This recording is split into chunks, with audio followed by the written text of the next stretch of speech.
Alangkah baiknya, sungguh alangkah indahnya bila saudara semua hidup rukun bersama.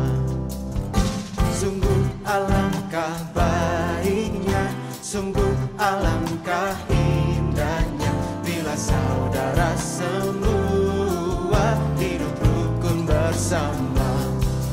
Seperti minyak di kepala Harun yang kejanggut dan jubahnya turun, seperti embun di bukit Hermon mengalir ke bukit Sion. Sebab kesanalah Allah memerintah agar berkat-berkatnya tercurah serta memberikan anugerah hidup selama-lamanya.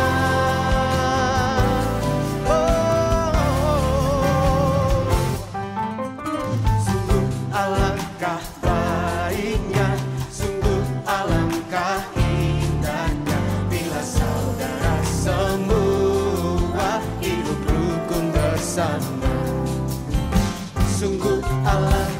baiknya, sungguh alangkah indahnya bila saudara semua hidup rukun bersama. Seperti minyak di kepala Harun yang kejanggut dan jubahnya turun, seperti embun di bukit Hermon mengalir ke bukit Sion. Sebab kesanalah Allah memerintah agar berkat-berkatnya tercurah serta memberikan. Shalom saudara, pada Voice of Pentecost kali ini kita akan membahas mengenai pencurahan Roh Kudus, termasuk peristiwa Pentakosta yang banyak diperbincangkan dalam dunia kekristenan. Setiap aliran dalam kekristenan memiliki pandangannya sendiri mengenai Pentakosta. Insan Pentakosta percaya bahwa segala sesuatu yang berhubungan dengan Roh Kudus, seperti yang ada dalam Alkitab, khususnya kitab Kisah Para Rasul, masih terjadi sampai hari ini dan dapat terjadi beberapa kali. Ini termasuk pencurahan Roh Kudus itu sendiri, karya-karya dan mujizat yang dikerjakannya. Banyak istilah pergerakan yang telah didefinisikan oleh para ahli. Yang pertama, Dr. Peter Wagner. Dia menggunakan istilah Third Wave Movement, di mana Azusa Street dikatakan sebagai gelombang pertama, gerakan karismatik sebagai gelombang kedua, dan pemulihan tanda-tanda dan mujizat sebagai gelombang ketiga. Yang kedua, Dr. Billy Wilson, presiden dari ORU dan co-chair Global Empower 21, menggunakan istilah Fourth Wave atau gelombang keempat untuk menggambarkan kegerakan Roh Kudus masa kini dan masa depan. Beliau menempatkan Azusa Street sebagai gelombang pertama dan masa kini sebagai gelombang keempat. Yang ketiga, Dr. Tim Hill, General Overseer dari Church of God Cleveland, Tennessee, menyatakan visi bahwa amanat agung akan dituntaskan dengan kuasa Pentakosta di masa kini. Garis besar dari semua pembahasan di atas mengenai pekerjaan Roh Kudus di masa yang akan datang adalah amanat agung Tuhan Yesus Kristus hanya bisa diselesaikan dengan kuasa Roh Kudus. Karena itu kita sangat merindukan adanya lawatan Roh Kudus yang secara luar biasa di masa kini dan yang akan datang. Pendeta Dr. Insinyur Niko Nyotora Harjo juga mendapatkan visi dari Tuhan mengenai apa yang Roh Kudus akan dan sedang kerjakan di masa-masa ini, yaitu yang disebut dengan Pentakosta ketiga. Yang menarik untuk dibahas adalah apa yang membedakan visi ini dengan yang diutarakan oleh para hamba Tuhan Pentakosta karismatik lainnya. Visi Pentakosta ketiga adalah keberlanjutan dari peristiwa Pentakosta yang terjadi di kamar atas Yerusalem sebagai Pentakosta pertama. Berlanjut ke peristiwa di Azusa Street sebagai Pentakosta kedua. Dan sekarang kita ada pada masa Pentakosta ketiga. Kita perlu memperhatikan ciri-ciri dari Pentakosta yang pertama sebagai indikator dalam menganalisa berbagai kegerakan Roh Kudus yang terjadi semenjak Yerusalem sampai hari ini. Ciri-ciri yang dikatakan sebagai peristiwa Pentakosta adalah, pertama, bersifat masif, ekspansif, dan multi etnis. Di dalam Kisah Rasul pasal yang kedua, ayat 8 sampai yang ke-11. Orang Yahudi diaspora dan mereka yang tinggal di Yerusalem datang dan menghadiri kejadian Pentakosta itu. Tercatat juga ada orang Kreta dan orang Arab ada di sana.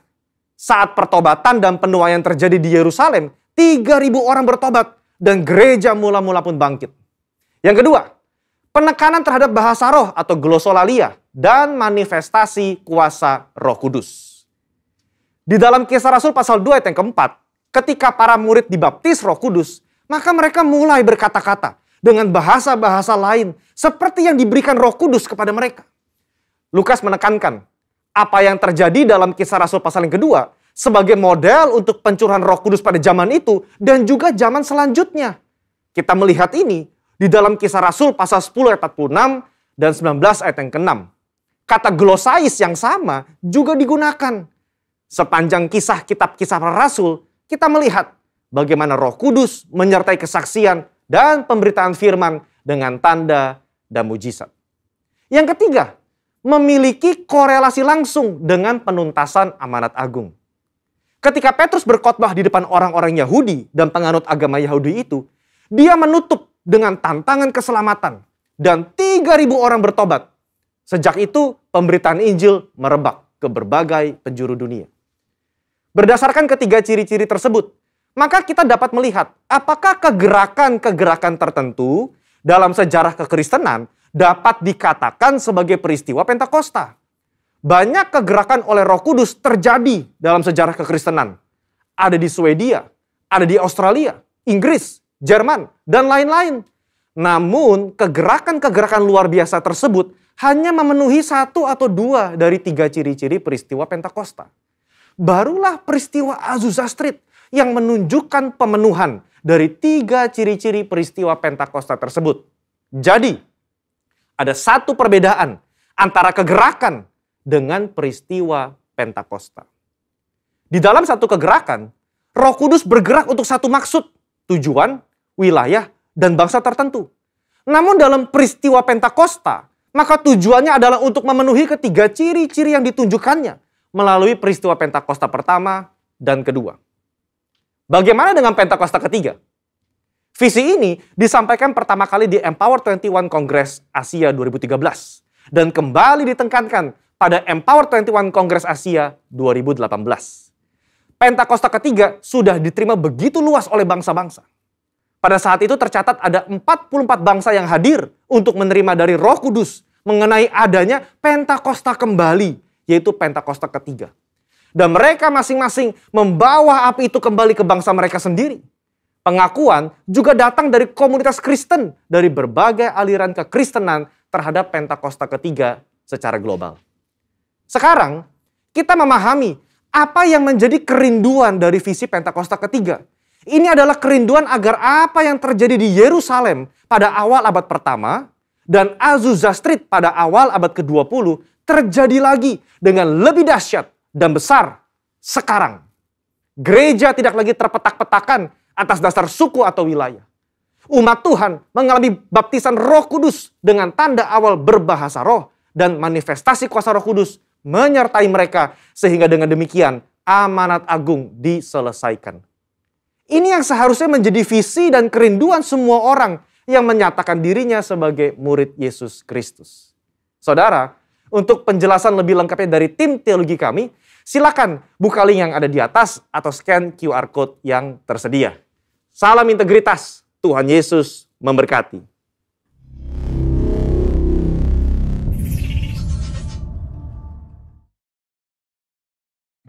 Mazmur 91, dalam lindungan Allah. Orang yang duduk dalam lindungan yang maha tinggi dan bermalam dalam naungan yang maha kuasa akan berkata kepada Tuhan, tempat perlindunganku dan kubu pertahananku, Allahku yang kupercayai. Sungguh, dialah yang akan melepaskan engkau dari jerat penangkap burung, dari penyakit sampar yang busuk. Dengan kepaknya ia akan menudungi engkau, di bawah sayapnya engkau akan berlindung. Kesetiaannya ialah perisai dan pagar tembok. Engkau tak usah takut terhadap kedahsyatan malam, terhadap panah yang terbang di waktu siang, terhadap penyakit sampar yang berjalan di dalam gelap, terhadap penyakit menular yang mengamuk di waktu petang. Walau 1.000 orang rebah di sisimu dan 10.000 di sebelah kananmu, tetapi itu tidak akan menimpamu. Engkau hanya menontonnya dengan matamu sendiri dan melihat pembalasan terhadap orang-orang fasik. Sebab Tuhan ialah tempat perlindunganmu, yang maha tinggi telah kau buat tempat perteduhanmu. Malapetaka tidak akan menimpa kamu, dan tulah tidak akan mendekat kepada kemahmu. Sebab malaikat-malaikatnya akan diperintahkannya kepadamu untuk menjaga engkau di segala jalanmu. Mereka akan menatang engkau di atas tangannya, supaya kakimu jangan terantuk kepada batu. Singa dan ular tedung akan kau langkahi. Engkau akan menginjak anak singa dan ular naga. Sungguh hatinya melekat kepadaku, maka aku akan meluputkannya. Aku akan membentenginya, sebab ia mengenal namaku. Bila ia berseru kepadaku, aku akan menjawab. Aku akan menyertai dia dalam kesesakan. Aku akan meluputkannya dan memuliakannya. Dengan panjang umur akan kukenyangkan dia, dan akan kuperlihatkan kepadanya keselamatan daripadaku.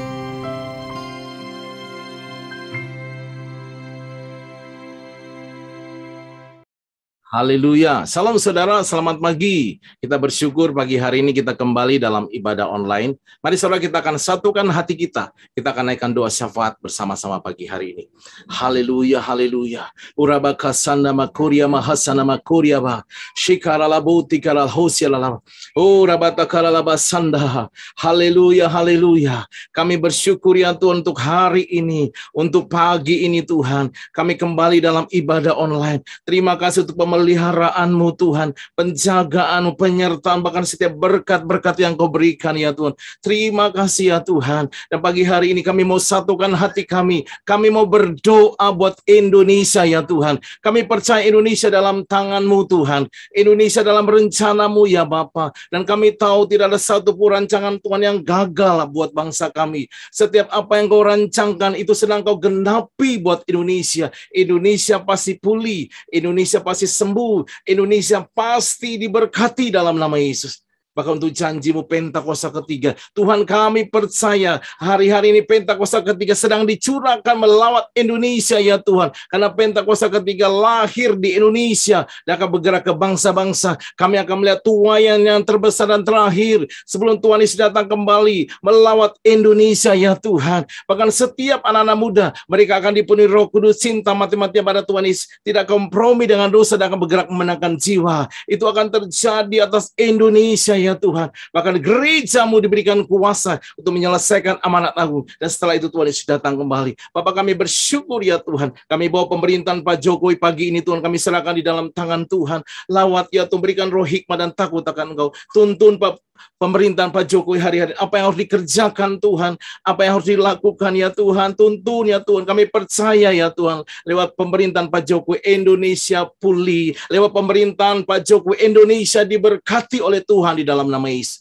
Kami juga bawa Tuhan para pemimpin rohani kami. Kami bawa gembala sidang kami Paniko pagi hari ini. Berkati gembala sidang kami Paniko Tuhan. Tuhan terus berikan kekuatan, kesehatan. Tuhan biarlah pengurapan-Mu terus turun atas hamba-Mu. Berkati juga Bu Hermin ya Tuhan. Bahkan keluarga besar Paniko, keluarga besar Bu Hermin kami serahkan dalam tangan Tuhan. Bahkan kami bawa keempat wakil Paniko, Pak Dhani, Pak Paul, Pak Juan, para besar keluarga besar. Kami serahkan di dalam tangan Tuhan. Berkati ya Tuhan. Kami juga membawa karyawan kami Pak James ya Tuhan beserta keluarganya dan wakilnya Pak Edi. Berkati Rayon Satwa, berkati setiap cabang-cabang dan ranting-ranting ya Tuhan. Kami bersyukur ya Tuhan untuk GBI Dharma Wangsa Square. Kami bawa gembala kami pagi ini Tuhan Pak Bambang. Berkati Pak Bambang, pengurapan Tuhan terus turun melimpah atas hamba-Mu. Pakai Pak Bambang lebih dan lebih lagi Tuhan. Berikan kekuatan kesehatan buat Pak Bambang, Bu Inti di dalam nama Yesus. Berkati juga Tuhan Pak Tatang, Bu Ika ya Tuhan. Kami serahkan setiap pengertian bekerja, jemaat semua di dalam tangan Tuhan.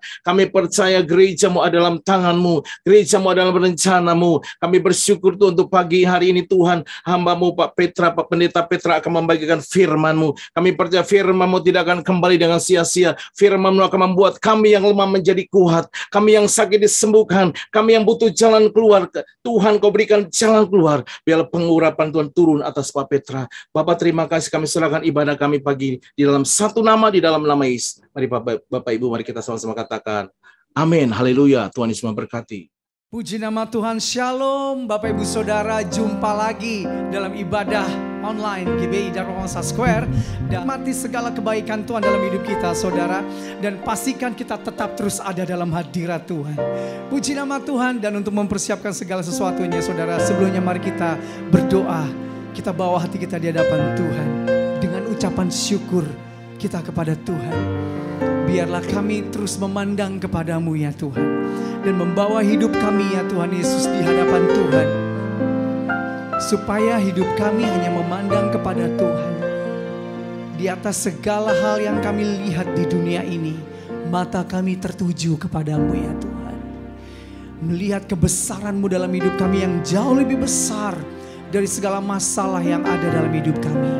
Dan percaya bersama-Mu kami bisa melewatinya. Bersama-Mu kami raih kemenangan. Bersama-Mu kami bersukacita dan kuat ya Tuhan. Terima kasih Bapa di surga. Biarlah hari ini hari yang menjadi waktu di mana kami bersama dengan Engkau dan bertemu muka dengan Engkau. Dan kami mengalami kebaikan-Mu, kuasa-Mu, mujizat, terobosan. Kami pastikan terjadi hari ini dalam hidup kami. Makasih Bapa. Dalam nama Tuhan Yesus. Haleluya. Aku punya Tuhan yang besar, yang telah berjanji dan sanggup menggenapi. Imanku bersepakat, percaya kuasa-Nya.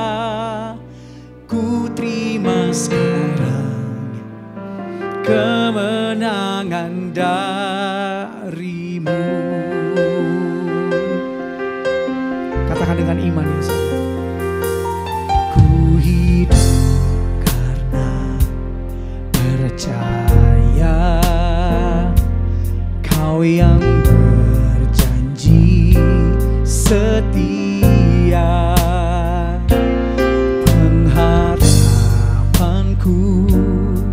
Selalu ada di dalam-Mu. Dengan iman ya saudara. Ku tidak akan menyerah, meski dalam kesesakan. Seluruh hidupku dalam genggaman-Mu. Aku punya Tuhan yang besar, yang telah berjanji dan sanggup menggenapi. Imanku bersepakat, percaya kuasa-Nya. Ku terima sekarang, yes, kemenangan dari-Mu. Katakan dengan iman bersama, ku hidup karena percaya Kau yang setia. Pengharapanku selalu ada di dalam-Mu. Ku tidak akan menyerah, amin,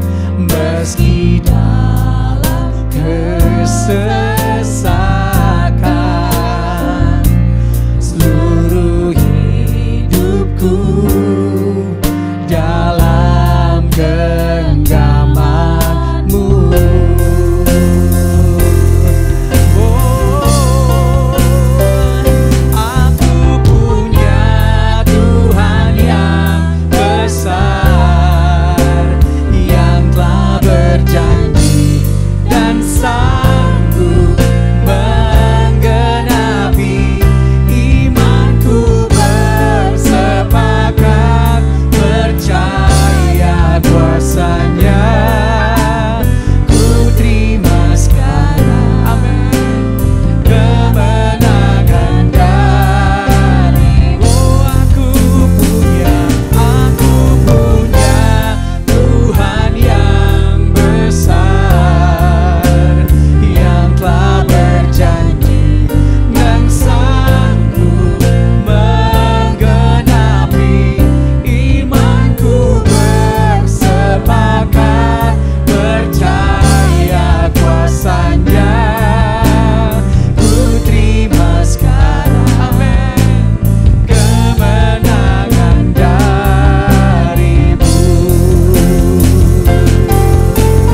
Oh, aku punya Tuhan yang besar, yang telah berjanji dan sanggup menggenapi. Imanku bersepakat percaya kuasa-Nya. Ku terima sekarang kemenangan dari. Mari bangun iman kita, katakan, aku punya Tuhan yang besar, yang telah berjanji dan sanggup menggenapi. Imanku bersepakat percaya kuasa-Nya. Ku terima sekarang kemenangan dari. Ku terima sekarang, ku terima sekarang kemenangan dari. Oh, katakan dengan iman, ku terima sekarang kemenangan dari-Mu.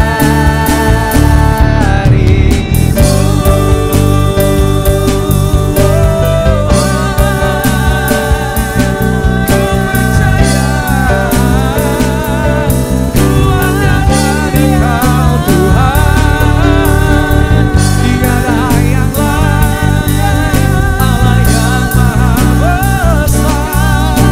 Hanya Engkau Yesus, Kau satu-satunya di dalam-Ku yang beri kemenangan. Mari sembah Tuhan, saudara. Ya, mari sembah Tuhan. Saya mau bilang ada kuasa kemenangan ketika kita menyembah, saudara. Hadirat Tuhan yang membawa terobosan bagi kita. Ya, keajaiban dan kuasa mujizat bagi kita, saudara. Oh, ya dalam nama Yesus, kata ya dalam nama Yesus, kata Bakaria. Kami mengangkat tangan dan percaya. Kami mengangkat tangan dan menyembah. Kami mengadakan Engkau. Kami percaya ada kuasa dalam hadirat-Mu. Kami melihat, memandang kebesaran-Mu, Tuhan, yang jauh lebih besar dari masalah kami.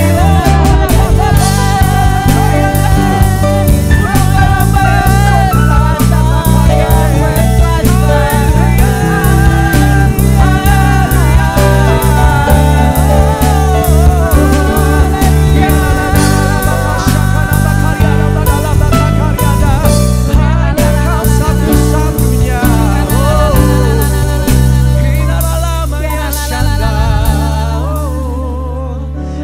Aku punya Tuhan yang besar, yang telah berjanji dan sanggup menggenapi. Imanku bersepakat, percaya kuasanya. Ku terima sekarang kemenangan darimu.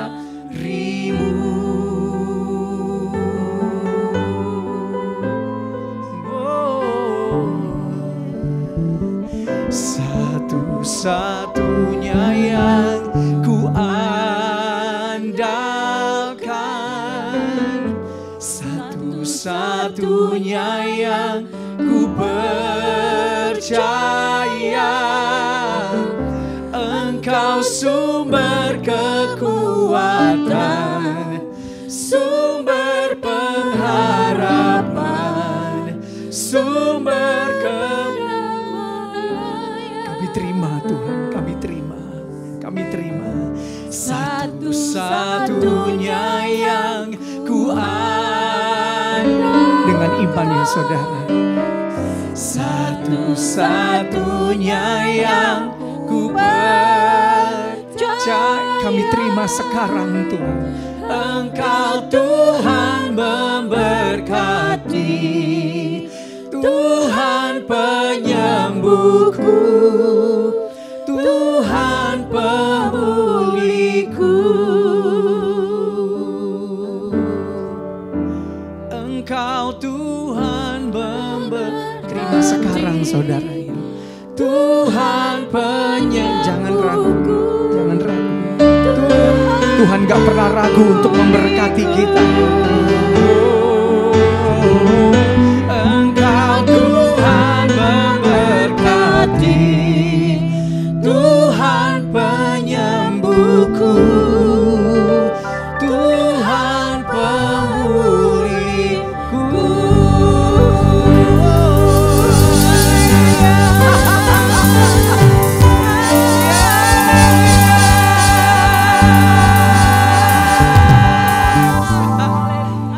Bangga padamu ya Tuhan. Amen. Karena pada kami ada Tuhan Allah yang maha besar. Amen. Yes. Yang mengendalikan segala sesuatunya. Yang mengendalikan berkat. Yang mengendalikan kekuatan. Bahkan yang mengendalikan keadaan hidup kami ya Tuhan. Amen. Dan kami percaya ya Tuhan. Yang kau kendalikan dalam hidup kami adalah yang terbaik. Yes. Bahkan masa depan yang cerah yang telah kau taruh dalam hidup kami. Haleluya. Terima kasih Tuhan. Terima kasih. Kami mau serukan haleluya. Haleluya. Dimanapun kita berada, kita berikan tepuk tangan buat Tuhan Yesus, Bapak Ibu Saudara. Di rumah kita, di tempat kita berada. Dan kita mau nyatakan Dia Allah yang besar. Lebih besar dari segala yang terjadi dalam hidup kita. Yang percaya katakan amin. Sekali lagi kita berikan tepuk tangan buat Tuhan Yesus. Dan serukan haleluya. Jika memungkinkan saudara, mari kita bangkit berdiri. Kalau kita ada di rumah, dimanapun kita berada. Allah mana yang besar seperti Allah kita, Allah mana yang dahsyat seperti Allah kita. Dia kuat dan penuh kuasa, tiada Allah yang seperti Dia. Allah mana yang besar seperti Allah kita, Allah mana yang dahsyat seperti Allah kita. Dia kuat dan penuh kuasa, tiada Allah yang seperti Dia. Dia puaskan jiwa yang dahaga dan dirasakan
Allah yang seperti Dia.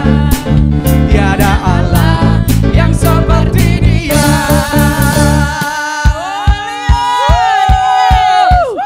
Haleluya. Yes. Kami mau serukan nama-Mu yang besar dan nama-Mu yang benar Tuhan. Kebenaran-Mu yang memerdekakan kami. Yes. Sama-sama katakan dengan iman. Kau gunung batuku dan Kau kota bentengku, tak akan ku ragu. Kau menjamin hidupku. Yes. Kau keselamatanku dan Kau yang membelaku, tak akan ku takut. Kuasa-Mu di dalamku, walau badai menerpa di dalam hidupku ini. Yes. Namun tangan-Mu Tuhan mengangkatku tinggi. Kau Tuhan yang benar, tak pernah tinggalkan. Dahulu, sekarang, selamanya, janji-Mu tak berubah.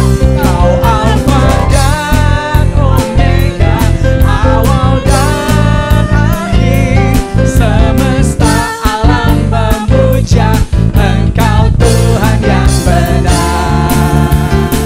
Ya. Haleluya.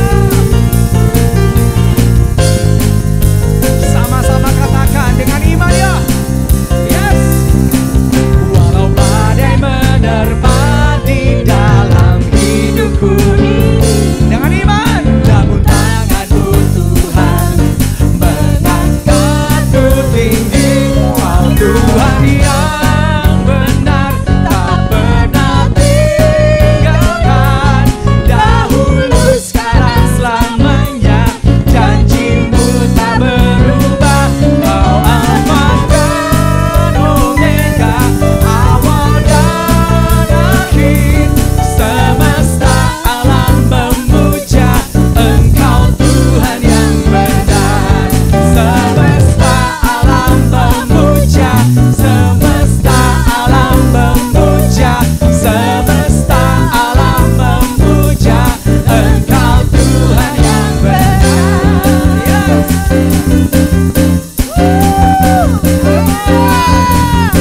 Engkaulah Tuhan yang benar. Haleluya. Kau dahsyat Tuhan. Haleluya. Bapa, terima kasih Tuhan. Engkaulah kebenaran yang memerdekakan kami. Dan biar terus kebenaran-Mu membentuk hidup kami ya Tuhan. Engkaulah pokok anggur kami, ranting-rantingnya. Kami mau belajar terus di dalam kebenaran-Mu ya Tuhan. Tolong kami ya Tuhan Yesus, agar setiap jalan hidup kami ya Tuhan, oh Tuhan, kami mengiring setiap langkah-Mu dalam hidup kami. Dan kami percaya ya Tuhan, setiap langkah di hidup kami ya Tuhan, kami dipegang, digenggam oleh tangan-Mu ya Tuhan. Makasih ya Tuhan.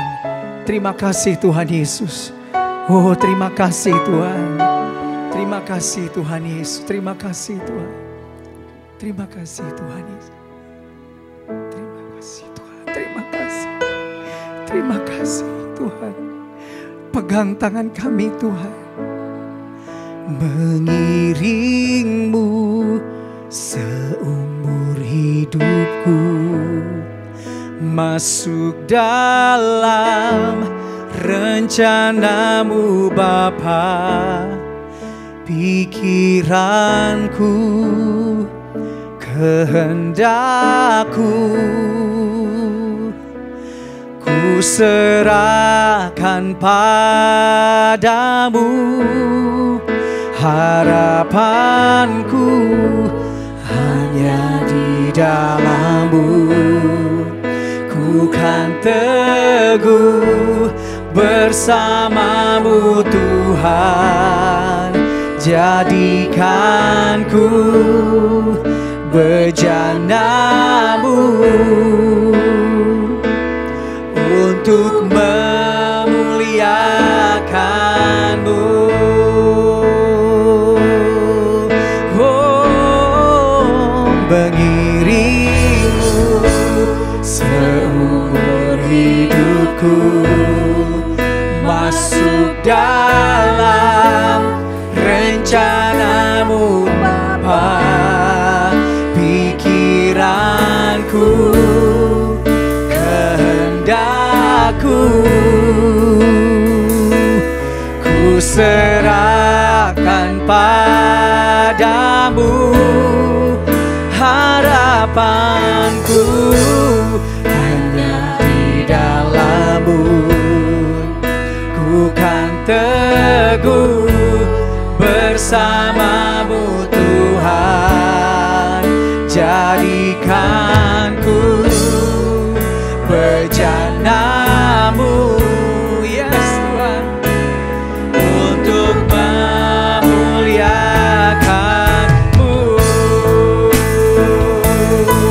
Yes, mengiring-Mu seumur hidupku, masuk dalam rencana-Mu Bapa. Pikiranku, kehendakku, amin, ku serahkan padamu. Harapanku hanya di dalam-Mu. Ku kan teguh bersama-Mu Tuhan. Jadikan ku bejana-Mu untuk kemuliaan. Jadikan ku bejana-Mu untuk memuliakan. Oh, jadikan ku bejana-Mu untuk memuliakan-Mu. Aku siap Tuhan, jadikan seperti yang Kau mau.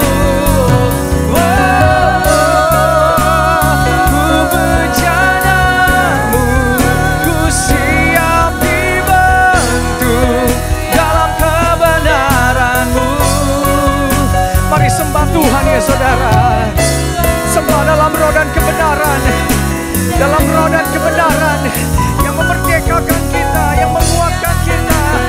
Oh, meneguhkan hatiku, kebenaran-Mu Bapa.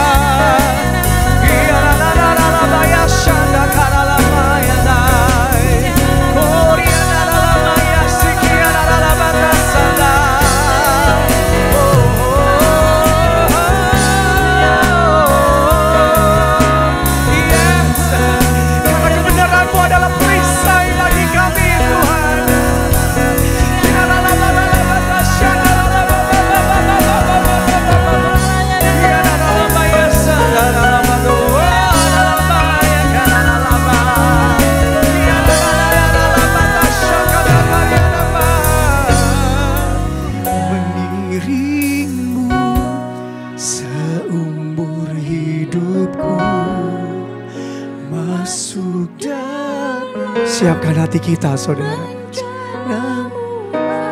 siap-siap masuk rencananya yang besar.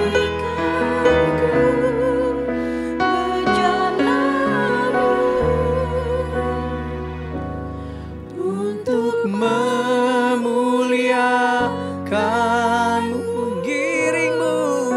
mengiring-Mu seumur hidup. Yuk kita mengangkat tangan kita ya saudara. Get ready. Dia ada di sini saudara.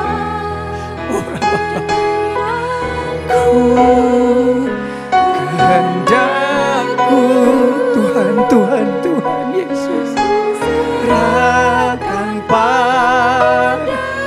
Allah mau harapanku hanya di dalam-Mu. Pegang tangan kami. teguh bersamamu Tuhan, jadikanku bejanamu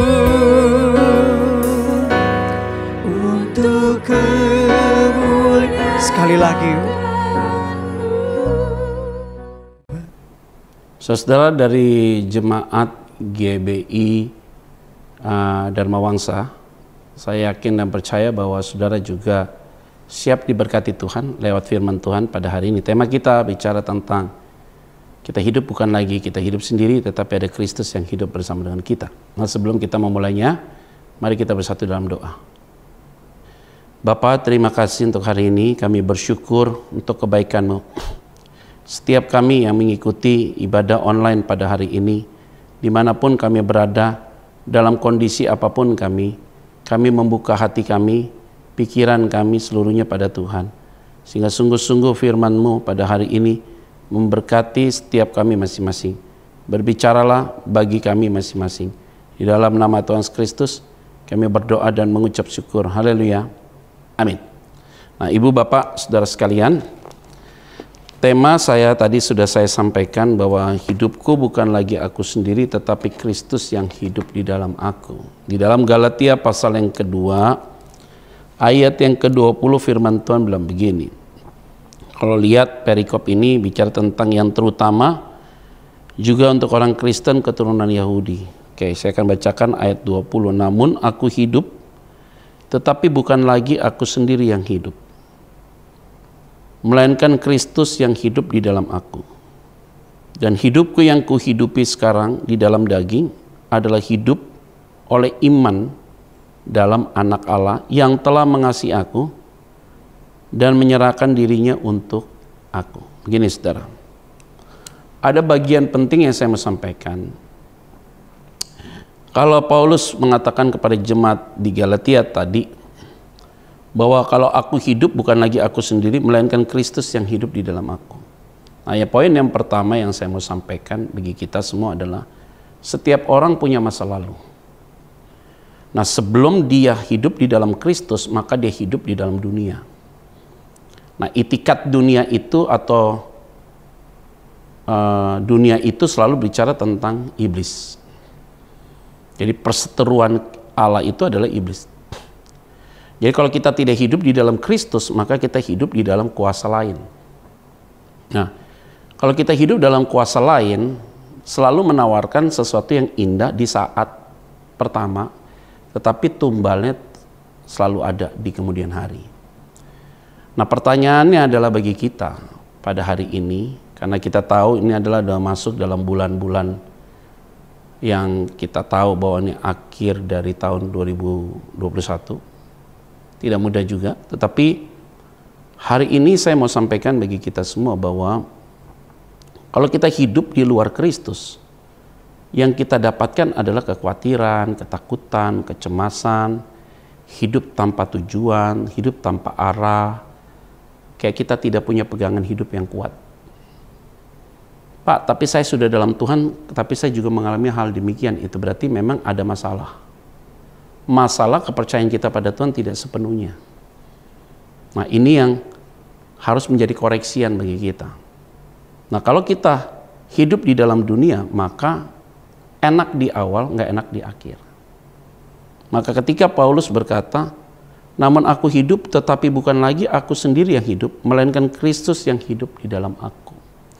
Artinya seorang Paulus yang memiliki latar belakang yang bisa dikatakan latar belakang yang buruk, latar belakang yang tidak pantas, tidak layak, tapi dilayakkan oleh Tuhan lewat sebuah panggilan.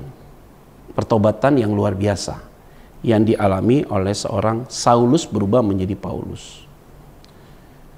Yang tadinya dia sombong, angkuh, merasa diri paling benar, taat dalam adat istiadat, tetapi di satu sisi tingkah lakunya tidak sesuai dengan apa yang dia pahami. Karena Paulus dinyatakan dia orang Yahudi, dia taat akan hukum Taurat. Ini yang menjadi satu garis bawah bagi kita. Nah, ketika Paulus mengalami sebuah perubahan, baru dia sadar, ternyata apa yang selama ini aku anggap benar menjadi tidak benar. Baru aku sadar bahwa hidupku hari ini bukan lagi aku sendiri, tetapi Kristus yang hidup dalam diriku. Itu berarti yang pertama, tadi jelas, kita punya masa lalu tapi kita sudah menerima anugerah Tuhan. Nah, anugerah Tuhan tidak bisa diminta, tapi diberikan oleh Tuhan secara khusus. Kalau Tuhan yang memberikan anugerah itu, maka Tuhan yang berotoritas. Tuhan yang punya maunya sendiri, Tuhan yang aktif, Tuhan yang berotoritas, dan Tuhan yang berdaulat. Nah, saudara, pertanyaannya bagi kita semua, apakah kita sudah menerima anugerah Tuhan atau belum? Nah, kalau kita belum menerima anugerah Tuhan, maka kita ada dalam satu persimpangan kehidupan yang sangat bahaya sekali. Oke, stop ya untuk gontok-gontokan, stop untuk kepahitan, sakit hati, luka batin, menyimpan sesuatu yang tidak baik. Dosa apapun yang harus dibereskan, ya dibereskan hari-hari ini. Supaya kita tidak terbelenggu dengan kesalahan itu. Nah, kalau kita terbelenggu dengan kesalahan itu, sering sekali kita mempersalahkan orang di sekitar kita, padahal kita sendiri yang membuat kesalahan itu sendiri. Nah, kita coba yuk untuk meramunya dengan baik, supaya kita tidak keluar dari jalurnya Tuhan. Nah, bagaimana caranya? Pemberesan diri. Nah, pemberesan diri ini harus tetap terus dilakukan setiap saat dan setiap waktu. Lewat konseling, iya. Setelah dikonseling, dibina, mengalami pembaharuan, tapi juga harus ditata dengan baik, yaitu hidupnya harus diperbarui setiap saat dan setiap waktu. Nah, hidup diperbaharui ini, saudara, saya mau ingatkan bagi kita harus konsistensi, saudara. Konsistensi untuk tiap hari datang pada Tuhan, menangis di bawah salib Tuhan. Untuk mengaku setiap dosa-dosa kita, sampaikan detil apa yang kita rasa, dan itu harus dibuang.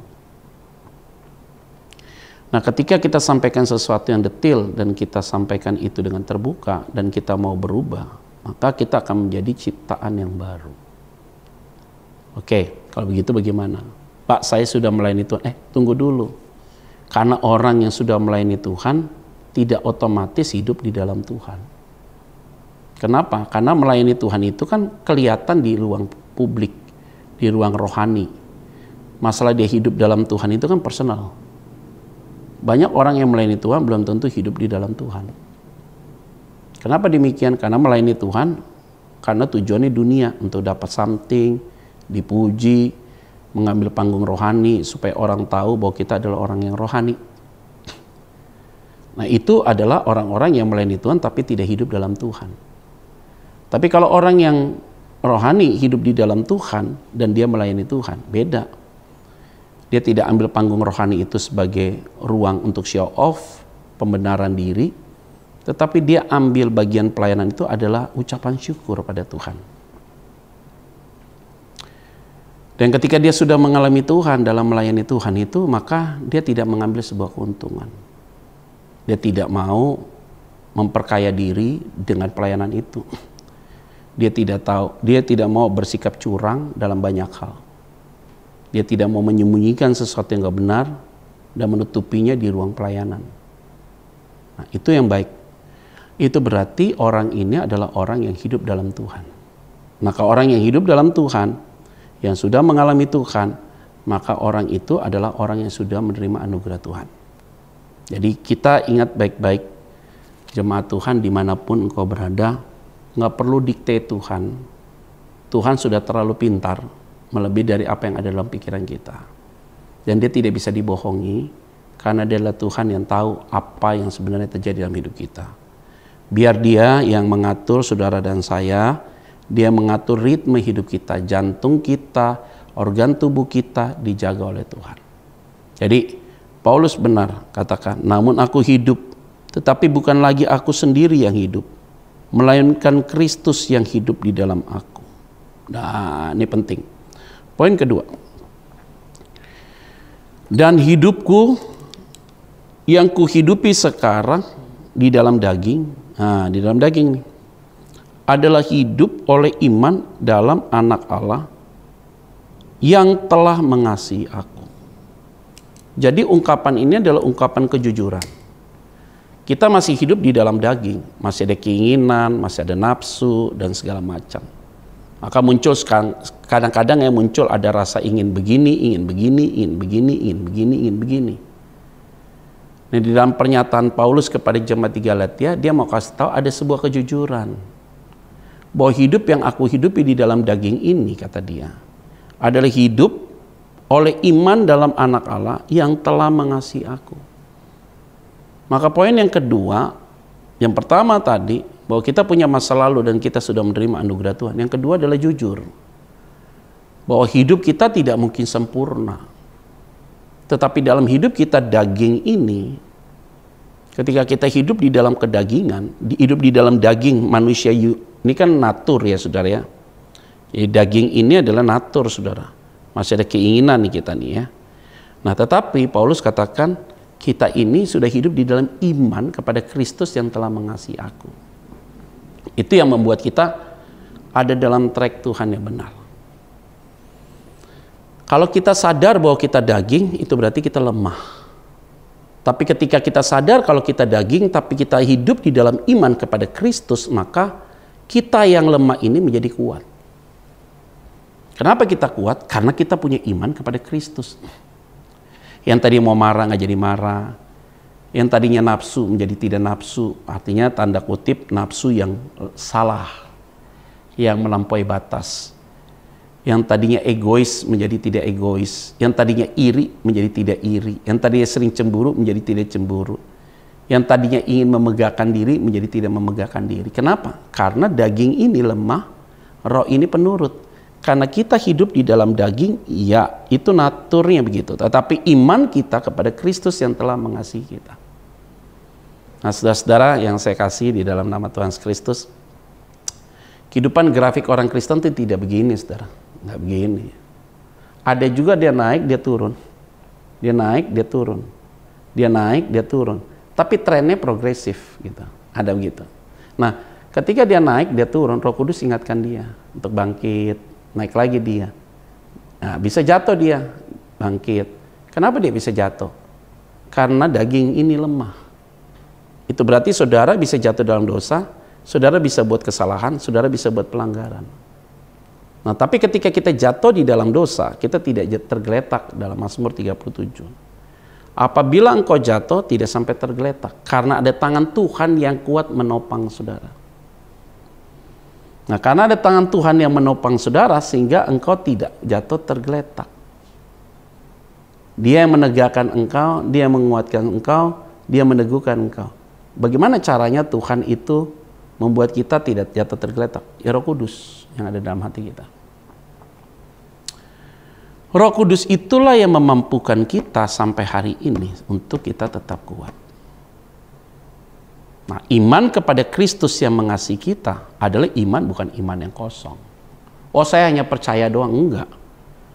Saya percaya dan saya mempercayakan sepenuhnya pada Dia. Itu beda loh saudara. Banyak orang percaya, belum tentu mempercayakan dirinya sepenuhnya pada Tuhan. Karena ketika engkau percaya dan mempercayakan diri sepenuhnya pada Tuhan, itu berarti total. Nah, kalau kita percaya sepenuhnya pada Tuhan, itu berarti kita tidak boleh percaya kepada yang lain. Kalau kita percaya kepada yang lain, orang banyak yang tahu nih Feng Shui begini, hari baik begini, hari yang tidak baik begini. Masih percaya dengan zodiak-zodiak dan segala macam, kata-kata orang pintar dan segala macam. Nah, kalau kita dalam ranah-ranah di dalam Tuhan yang katanya percaya kepada Kristus yang telah mengasihi kita, tapi kita masih begitu, Tuhan paling benci. Karena Tuhan tidak mau diduakan dan Tuhan tidak mau kita berlain hati, kelain hati. Karena kenapa? Kalau kita kelain hati ke kuasa-kuasa yang lain, Dia adalah Allah yang cemburu. Jangan engkau membuat bagimu patung. Mungkin engkau tidak buat patung, tapi pola pikirmu bisa menjadi patung, berhala. Kalau pola pikir itu selalu tendensi kepada hal-hal dunia. Oke, kalau begitu bagaimana Pak cara kita melepaskan dan supaya kita mempercayakan sepenuhnya pada Tuhan? Apa-apa tanya Tuhan lewat doamu. Apa-apa baca firman supaya engkau bisa ada kompas dalam hidupmu. Karena dua hal itu adalah prinsip untuk membangun sebuah fundamental rohani. Doa itu kan saudara yang aktif berkomunikasi dengan Tuhan. Nah, Ketika saudara aktif berkomunikasi dengan Tuhan, maka bagaimana cara Tuhan menjawab doa saudara? Cara Tuhan menjawab doa saudara adalah lewat firman. Memang Tuhan juga bisa pakai orang lain, orang di sekitar kita, orang-orang yang rohani. Bisa untuk menjawab doa kita. Tuhan bisa pakai kita lewat mimpi, Tuhan bisa pakai kita lewat kelemahan kita. Bisa saja itu terjadi. Tetapi setiap mimpi, setiap pembicaraan kita dengan orang lain, di mana kita diberikan sensitivitas bahwa itu adalah jawaban dari Tuhan, maka di saat bersamaan kita harus lihat apa yang terjadi itu benar nggak ada di firman atau tidak. Jadi mimpi yang tidak ada di firman, omongan orang yang tidak ada di firman, itu berarti itu bisa jadi iblis yang menyamar di dalam mimpimu, iblis yang menyamar lewat orang lain. Ini harus ada ketelitian, kehati-hatian, dan berhikmat dalam segala hal. Jadi saudara harus sadar bahwa saudara hidup di dalam daging. Kalau saudara hidup dalam daging, kamu punya iman kepada Kristus yang mengasihi engkau. Di dalam poin kedua itu tersirat saudara pengertian yang lain. Apa itu? Bahwa kita tidak sempurna. Kalau kita sudah manusia roh, maka kita kembali ke Tuhan kan. Maka kita disempurnakan oleh Tuhan. Tapi selagi kita masih hidup dalam dunia, kita manusia daging. Dan manusia daging itu tidak sempurna. Manusia daging itu punya keterbatasan. Nah, manusia daging inilah saudara menyandarkan bahwa saudara dan saya tidak sempurna. Saudara lihat saya pasti ada kelemahannya. Saya lihat saudara pasti ada kelemahannya. Saudara lihat pasangan hidupmu ada kelemahannya. Kamu rasa lelah, capek. Kenapa? Karena memperbandingkan pasangan hidupmu dengan orang lain itu bahaya. Memperbandingkan anakmu dengan orang lain itu kan bahaya. Nah, kalau kita dengan hal itu, kita tahu bahwa kita tidak sempurna, pasangan hidup kita tidak sempurna, jangan banyak nuntut. Yang penting mereka punya iman di dalam Kristus yang mengasihi mereka juga. Dan saya beriman kepada Kristus yang telah mengasihi saya. Supaya ruang komunikasinya itu enak. Apa ruang komunikasinya itu enak? Nggak saling menuntut. Nggak saling menyalahkan. Belajar untuk koreksi diri. Nah, kalau ruang itu bagus, enak. Konfliknya berkurang. Konfliknya pasti berkurang.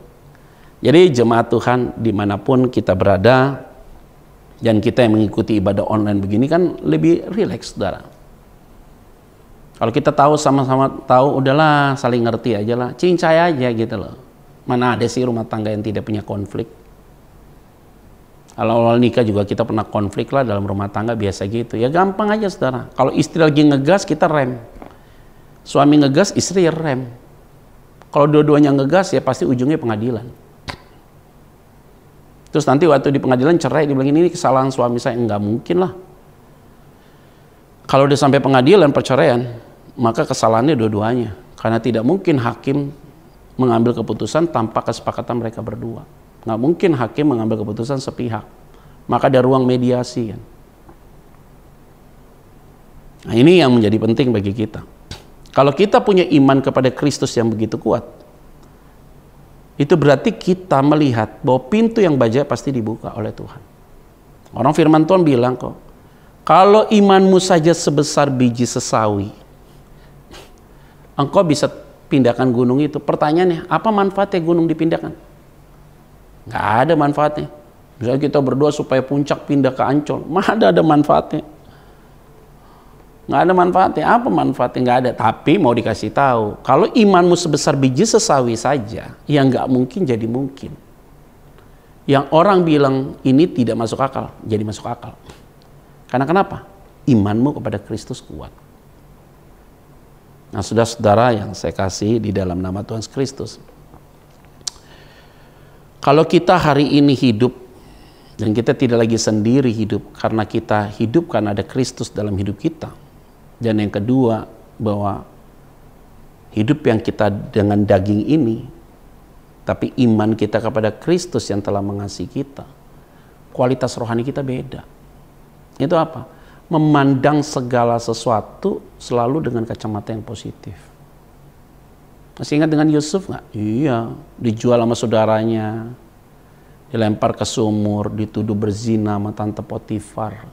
masukin dalam penjara, atau diangkat Tuhan di Mesir. Dan dia tidak dendam, dia ketemu sama saudara-saudaranya karena terjadi kesusahan, kelaparan hebat di dunia. Dan saudara-saudaranya datang untuk minta gandum ke Mesir. Yusuf bilang apa? Ya udahlah, aku Yusuf, kamu yang menjual aku ke sini supaya Tuhan itu memakai aku untuk memelihara engkau. Nggak mungkin kalau orang hatinya nggak pulih, dia bisa berkata demikian. Hanya orang yang hatinya pulih bisa berkata demikian. Nah itu yang dikatakan hidup dalam daging, punya iman kepada Kristus, yaitu apa? Melihat segala sesuatu dengan kacamata yang positif.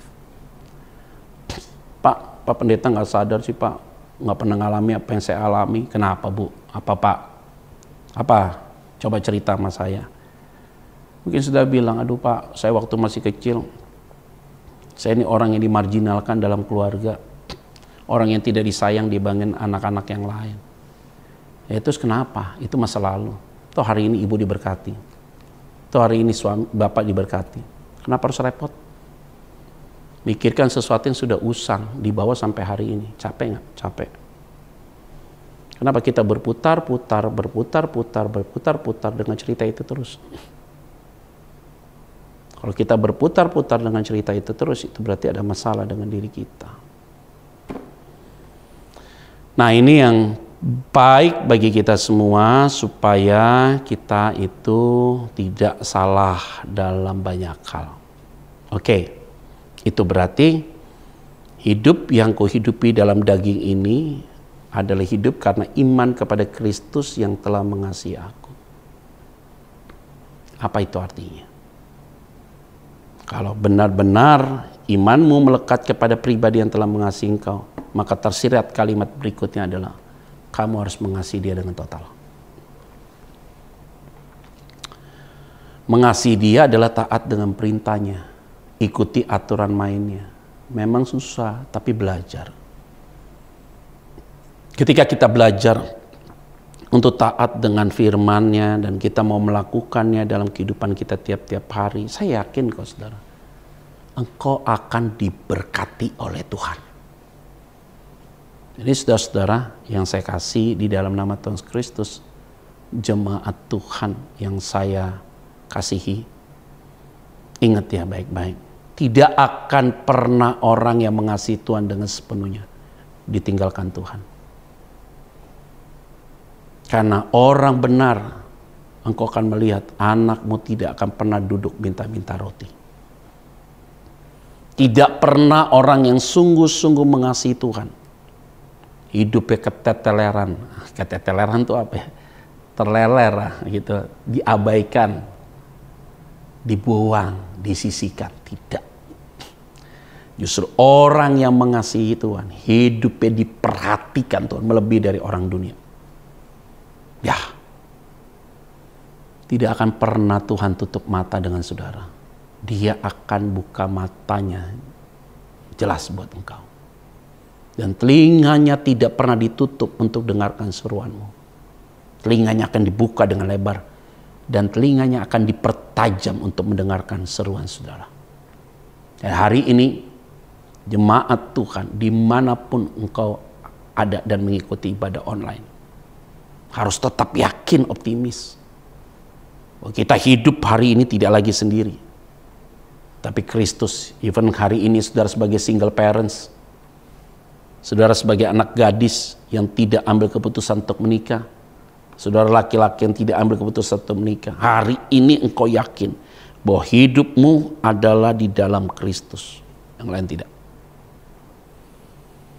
Kalau hidup di dalam Kristus yang mengasihi engkau, engkau tidak akan pernah salah dalam langkah. Poin ketiga terakhir di ayat yang sama. Tadi firman Tuhan jelas. Hidup oleh iman dalam anak Allah yang telah mengasihi aku. Dan kalimatnya, menyerahkan dirinya untuk aku. Yang ketiga adalah totalitas. Bahwa kalau kita hidup di dalam Kristus, bukan lagi aku sendiri. Maka poin yang pertama, kita punya masa lalu dan terima anugerah Tuhan. Yang kedua, tadi jelas kamu punya iman yang kepada Kristus, kendati kamu hidup dalam daging. Kamu tidak sempurna, Tuhan yang sempurna. Dan yang ketiga, kita harus punya totalitas hidup yang kuat karena Kristus ada dalam dirimu. Kenapa? Karena Dia yang telah menyerahkan dirinya buat saudara dan saya untuk menebus kita. Hebat. Menggantikan kita di atas kayu salib. Supaya engkau dimerdekakan, saya dimerdekakan. Kita yang tadinya mengenal dosa, menjadi tidak mengenal dosa karena Dia. Dan Dia yang tidak mengenal dosa, menjadi mengenal dosa karena saudara dan saya. Dia menyerahkan dirinya buat saudara. Total, hari ini ikut Tuhan. Tengah tantangan zaman, situasi yang tidak menentu, keadaan yang hari-hari ini juga tetap dalam sebuah perjuangan yang kuat. Di satu sisi, kita lihat segala sesuatu sudah kelihatan lebih baik. Tapi di sisi yang lain kita sedang berjuang lagi menata usaha bisnis kita, pelayanan kita. Yang mana memang tidak mudah di tengah situasi hari ini. Tetapi cakaplah kita berbicara, cakaplah kita bertindak. Karena kita tahu Dia sudah total menyerahkan dirinya buat saudara dan saya. Sehingga ketotalan Dia menyerahkan dirinya buat saudara yang membuat kita sampai hari ini tidak pernah sedikit pun kecewa. Karena kita punya Tuhan yang besar. Tuhan yang ajaib di dalam hidup saudara. Yang mampu melakukan apapun bagi kita. Nah, saudara-saudara yang saya kasihi, bagaimana cara kita merefleksikan kalau Tuhan sudah total menyerahkan dirinya bagi kita. Terus bagaimana kita dengan Dia? Ya kita total juga melayani Tuhan. Total juga ikut Tuhan. Apapun harga yang harus dibayar, kita harus berikan yang terbaik. Ada orang yang mempertahankan hidupnya justru kehilangan. Tapi ada orang yang tidak mempertahankan hidupnya, justru dia menerima hidup yang kekal. Nah, bagaimana saudara merefleksikan dalam kehidupan tiap-tiap hari? Berikan yang terbaik kepada pasanganmu, anak-anakmu. Berikan yang terbaik kepada orang tuamu kalau hari ini engkau belum menikah. Berikan yang terbaik kepada pimpinanmu, pada orang di sekitarmu dalam melayani Tuhan. Dalam bekerja. Bukan mencari muka, tetapi harus memberikan yang terbaik. Nah, biarlah kebenaran firman Tuhan pada hari ini sungguh-sungguh memberkati kita semua. Karena kamu bukan lagi hidup sendiri, tetapi Kristus yang hidup di dalam dirimu. Nah, biarlah kekuatan dari firman ini begitu dahsyat dan kita bisa hidup semakin hari berdampak bagi banyak orang. Tentunya Tuhan yang dipermuliakan dan Tuhan yang ditinggikan. Tuhan Yesus memberkati kita semua. Mari kita bersatu dalam doa. Terima kasih untuk hari ini Tuhan. Kami bersyukur dalam ibadah online ini kami disadarkan kembali oleh Tuhan. Bahwa kami hidup bukan lagi kami hidup sendiri. Tetapi karena Engkau yang hidup di dalam aku dan aku di dalam Engkau. Dan aku tahu bahwa hidup karena daging ini, aku punya iman kepada Engkau yang telah mengasihiku. Karena itu ya Bapa, berkati jemaat-Mu dimanapun mereka berada. Apa yang mereka lakukan diberkati Tuhan, yang sakit disembuhkan, yang lemah dikuatkan, yang punya beban berat hari ini, pundaknya dikuatkan dan bebannya dilepaskan. Di dalam nama Tuhan Kristus kami berdoa dan mengucap syukur. Haleluya. Amin. Tuhan Yesus memberkati kita semua. Shalom. Pentakosta ketiga adalah pencurahan Roh Kudus yang dahsyat di zaman ini, melebihi yang terjadi di Azusa Street. Pentakosta ketiga akan mengakibatkan penuaian jiwa yang terbesar dan yang terakhir sebelum Tuhan Yesus datang kembali. Pentakosta ketiga akan membangkitkan generasi Yeremia, yaitu anak-anak muda yang dipenuhi Roh Kudus, cinta mati-matian kepada Tuhan Yesus, tidak kompromi terhadap dosa, dan akan bergerak untuk memenangkan jiwa. Pentakosta ketiga lahir di Indonesia dan bergerak ke bangsa-bangsa. Gerakan ini dari timur ke barat dan akan kembali ke Yerusalem. Pentakosta ketiga akan memberikan kuasa untuk menyelesaikan amanat agung, dan setelah itu Tuhan Yesus datang kembali. Dan sekarang pulanglah dengan membawa damai sejahtera Allah Bapa, kasih Tuhan Yesus, dan kuat kuasa Roh Kudus. Semua itu menyertai kami mulai saat ini sampai Maranatha. Dan semua yang punya pengharapan ini bersama-sama katakan amin. Tuhan berkati berlimpah-limpah.